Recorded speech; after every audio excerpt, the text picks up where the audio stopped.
lifting heavy is not an absolute requirement for gaining muscle size. As long as your total volume is appropriate, sets are taken close to failure, and progressive overload is being induced over time, there should be no difficulties in gaining muscle. But I still think it's 100% optimal to include higher intensities, higher percentages, basically leaving no stones unturned. And the reason I'm going to make this argument is that we don't know what the real driver of hypertrophy is. There's tremendous debate.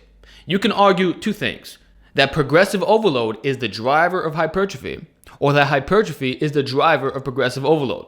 I'm not here to debate that point. All I will say, all that we can all pretty much agree on, is that progressive overload needs to be induced in order to optimize your muscle gains. So what can we conclude from that statement? Whatever stalls progressive overload must be subpar. Therefore, if we run a maximized program in which many percentages are used, and there's variety within the system itself, this should theoretically reduce strength plateaus. And again, it doesn't matter what that driver is. It's the fact that you're killing plateaus before they even arrive. And it's that very act that leads to a smooth progression over time, never really moving backwards. The worst thing is to follow a roller coaster ideology where performance is not really consistent. And I think you'd have a hard time making the case that if your performance is going down, that you're actually getting bigger. In that way, you can use heavy lifting as a gauging tool. If your bench press went down 40 pounds, but you upped your volume like crazy, is that really beneficial for your muscle gains? Probably not. So the way to ensure that you're always on point 100% of the time is to mix it all in. I hope this is not too confusing for you guys. I know it's very wordy. It's very specific in what I'm saying here.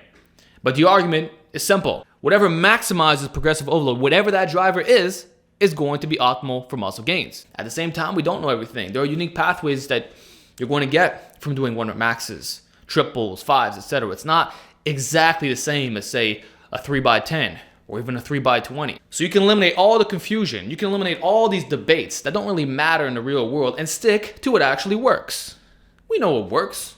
We already know what's been documented, what's been proven to be effective. I talked about that within the first 20 seconds of this video.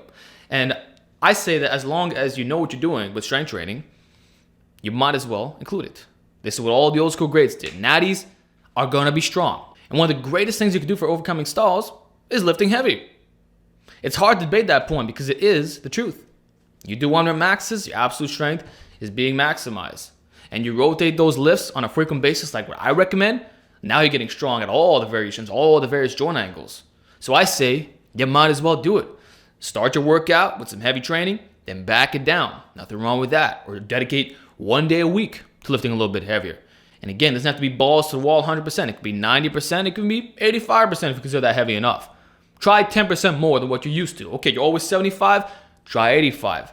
And by extension, use the 65 as well, making sure that there's no extra features that could have hindered your gains. And that's why I'm recommending this. So, fast video. Hope you enjoyed it. If you have any questions, let me know, and I'll talk to you next time.